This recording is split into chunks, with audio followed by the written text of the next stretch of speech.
The new Superman trailer is finally here, and like the clockwork, the internet is divided again. On one side you have Henry Cavill fans still mourning the Snyderverse, on the other, people curious or cautiously optimistic about David Corenswet taking the cape. But let's get something straight right now. This debate, it's not about who could win in a fight. It's not about who's more jacked or who looks more like they were born in Kansas via Krypton. No, this is about something more important: how well Superman is actually being portrayed on the big screen. Now, James Gunn's Superman hasn't released yet, so yes, some assumptions will be made. That's unavoidable. But don't let that stop you from sharing your own thoughts in the comments.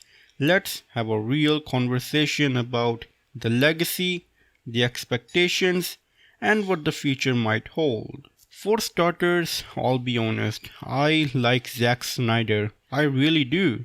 300 is an all-time classic and Watchmen was an absolute masterpiece. And Man of Steel? That was the first time that I ever cared about Superman. Before that, I always thought the guy was kind of boring, overpowered, outdated maybe, just a walking American flag with a laser vision. But Man of Steel kind of changed that. The Kryptonian fight scenes were insane, ripped from straight out of Dragon Ball Z.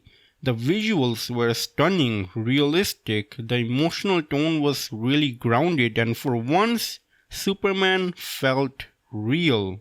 Now, I know that a lot of people argue that Snyder missed the mark on Superman's core, that he's supposed to represent hope, that the comics portray him as more of an uplifting figure, not a somber alien navigating through an identity crisis.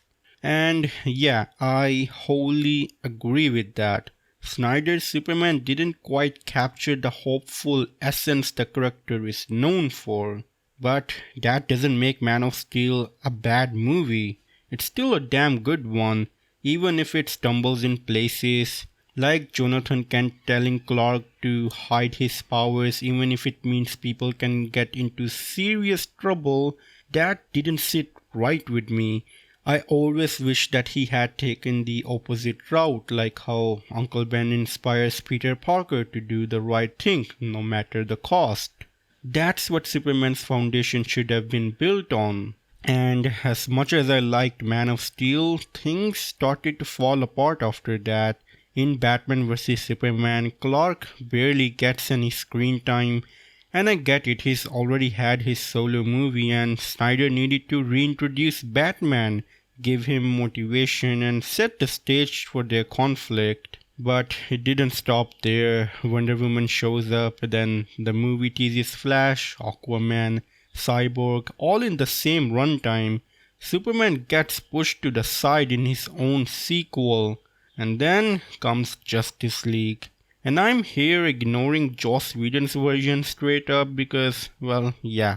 Even in the Snyder Cut, Superman's basically mostly out of the picture for the most of the act. So once again, no real time to develop his character or give Henry Cavill anything meaningful to work with. And that's really the story of Superman in the Snyderverse. Man of Steel gave us a glimpse of something special.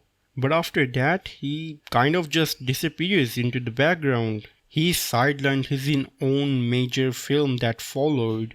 That's why this debate about Cavill versus Corenswet can feel so one-sided at first, because visually, Cavill looks incredible. He is Superman. He has the physique, the face, the presence.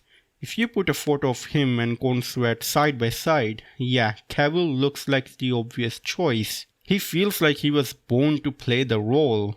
Which is why it really stings that he's not gonna be doing that anymore. I always hoped that he could at least show up as Sentry in the MCU, but I guess even that wasn't in the cards. But back to this trailer, if you stop comparing the actors and just look at James Gunn's Superman as his own thing, it actually looks really promising. The world building is wild. And we're talking about Green Lanterns, Hawkgirl, Crypto the Dog, Lex Luthor, and what seems to be like a Superman clone all packed into this one film.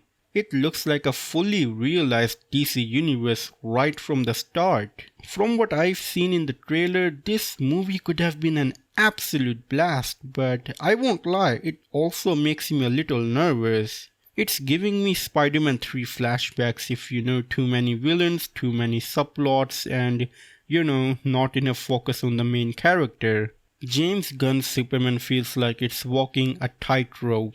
But I'm still hopeful. This is James Gunn we're talking about. The guy who made people care about a talking raccoon and a walking tree.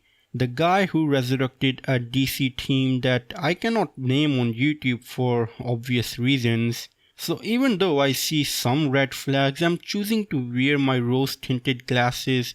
I'm choosing to believe this is going to work out, because if anyone can pull off a chaotic, emotional, character-driven Superman story with heart and spectacle, it's James Gunn. And yes, Henry Cavill was great, but the problems ran deeper than just recasting Warner Bros., mishandling the character, the universe, the direction, everything I already break down in another video. I think it was titled The Past, Present and the Future of DC. Watch that video if you want the full story of how Snyderverse fell apart. So now that we've laid it all down, the legacy of Cavill, the promise of Corenswet, and everything in between, I want to know what you think. What version of Superman do you prefer and why? Is it Cavill's quiet strength and gravitas, or are you open to Corenswet's fresh take in Gunn's bright, chaotic new world? Let me know your thoughts in the comments down below, and as always, it's time for a goodbye.